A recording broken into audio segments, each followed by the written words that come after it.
नमस्कार। आज मैं आप लोगों के साथ एक ऐसा इंसिडेंट शेयर करूंगा जो कि मेरे किसी क्लाइंट के रिलेटिव के साथ हुआ। बेसिकली क्या हुआ, वो क्लाइंट जो है, उनके जो रिलेटिव है, वो एक फ्लैट चूज़ करना चाहते थे। तो वो क्लाइंट के रेफरेंस के थ्रू उन्होंने मुझे अप्रोच किया था, ठीक?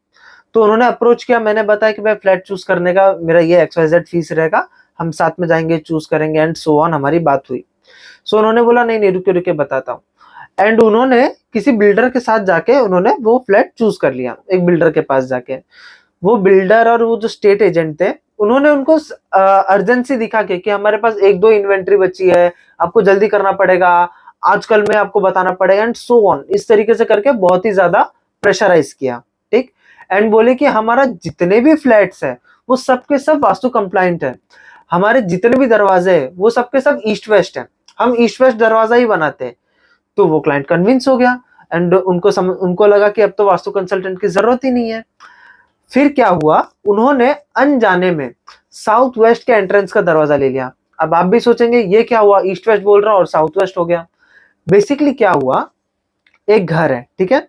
घर में सेंटर से साउथ वेस्ट में एंट्रेंस आ रहा था, जो कि फेसिंग था ईस्ट एंड वेस्ट, जो कि फेसिंग ईस्ट वेस्ट है, नॉट उसका जो पोजीशन है ईस्ट या फिर वेस्ट है। तो कभी भी आप अगर एंट्रेंस को देखें तो ऑलवेज ध्यान रखें कि प्रॉपर्टी के सेंटर से एंट्रेंस कहां पे आ रहा है, उस चीज का हमेशा ध्यान रखें। नॉट कि वो फेस कहां कर रहा है, इट डजंट मैटर। प्रॉपर्टी के सेंटर से जो जो पोजीशन आ रहा है दरवाजा का, वो ही मैटर करता है। आपका फेसिंग बिल्कुल मैटर नहीं करता है, ठीक?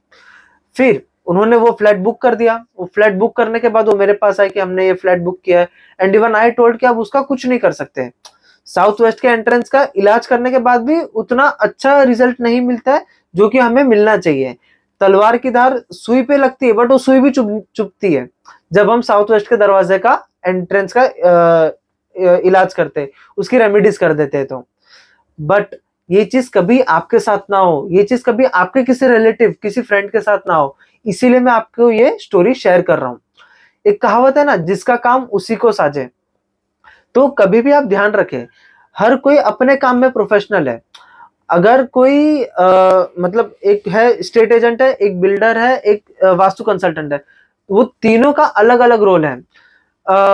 स्टेट एजेंट वास्तु कंसल्टेंट नहीं बन सकता, मैं कभी स्टेट एजेंट नहीं बन सकता हूँ। तो ये इन दोनों का अलग-अलग काम है। तो ऑलवेज कभी भी घर चूज़ करें, तो किसी अच्छे वास्तु सलाहकार से ही पूछ के चूज़ करें, कि कभी आप ऐसे फूल्ड ना हो जाए वो सेल्स के चक्कर में या किसी भी ऐसे में आप कभी भी कोई आपको बेवकूफ ना बना सके, कोई आपको कोई ऐसा घर ना चिपका दे जो आपको बहुत ही ज़्यादा नुकसान कर सके। तो ये छोटी-छोटी चीज़ आप हमेशा ध्यान रखें कि जब भी आप कोई नया घर चूज़ करने जाए, ऑलवेज एंट्रेंस को या किसी भी चीज़ को अगर आपको देखना है, तो टेंटेटिवली सेंटर में जाके आप उस चीज़ को देखें, चाहे आप एंट्रेंस देख रहे हैं, किचन देख रहे हैं, टॉयलेट देख रहे हैं एंड सो ऑन, व्हाटएवर जो भी आप देखना चाहते हैं, उसको प्रॉपर्टी के सेंटर से ही देखें। फेसिंग को इंपॉर्टेंस ना देके आप पोजीशंस को इंपॉर्टेंस दें। Thank you so much.